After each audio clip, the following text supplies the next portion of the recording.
ನೆಲಮಂಗಲ ಭಾಗದಲ್ಲಿ ಎರಡನೇ ವಿಮಾನ ನಿಲ್ದಾಣ ನಿರ್ಮಾಣಕ್ಕೆ ಕಾಂಗ್ರೆಸ್ ಶಾಸಕ ತೀವ್ರ ಆಕ್ರೋಶವನ್ನು ವ್ಯಕ್ತಪಡಿಸಿದ್ದಾರೆ. ನೆಲಮಂಗಲದಲ್ಲಿ ವಿಮಾನ ನಿಲ್ದಾಣ ಆಗದಂತೆ ರೈತರ ಪರವಾಗಿ ನಿಲ್ಲುತ್ತೇನೆ.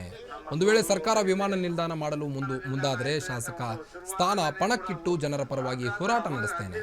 ಈಗಾಗಲೇ ದೇವನಹಳ್ಳಿಯಲ್ಲಿ ವಿಮಾನ ನಿಲ್ದಾಣ ಇದೆ. ನೆಲಮಂಗಲ ವಿಮಾನ ನಿಲ್ದಾಣ ಮಾಡಲು ಅವಕಾಶ ಇಲ್ಲ ಅಂತ ಹೇಳಿಕೆಯನ್ನ ನೀಡಿದ್ರು.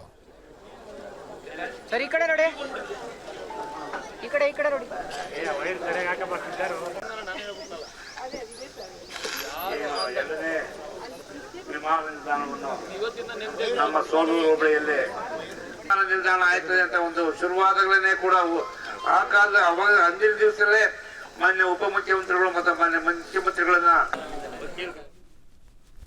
ರೈತರಿಗೆ ನೀವು ಎಲ್ಲ ಇದ್ರ ರೈತರ ಪರವಾಗಿ ನಿಲ್ತೀನಿ. ಈ ಭಾಗದಲ್ಲಿ ಎರಡನೇ ಅಂತಾರಾಷ್ಟ್ರೀಯ ವಿಮಾನ ನಿಲ್ದಾಣಕ್ಕೆ ಭೂಮಿಯನ್ನ ವಶಪಡಿಸ್ಕೊಳ್ಳಿಕ್ಕೆ ನಾನು ಅವಕಾಶವನ್ನ ಅಂತ ಸಂದರ್ಭ ಬಂದ್ರು ಮಾಡಿಕೊಡೋದಿಲ್ಲ.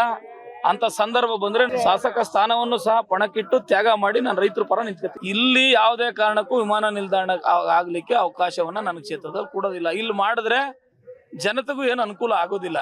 ಈಗ ಆಲ್ರೆಡಿ ಈ ಭಾಗದಲ್ಲಿ ಇಲ್ಲಿಂದ ದೇವನಹಳ್ಳಿಗೆ ಎಷ್ಟು ಕಿಲೋಮೀಟರ್ ಆತಾ 150 ಕಿಲೋಮೀಟರ್ ಡಿಸ್ಟೆನ್ಸ್ ಇರಬೇಕು. ಸೇಮ್ ಟ್ರಾಫಿಕ್ ಆಗ್ತದೆ, ಇನ್ನು ಟ್ರಾಫಿಕ್ ಬರ್ಡನ್ ಜಾಸ್ತಿ ಆಗ್ತದೆ.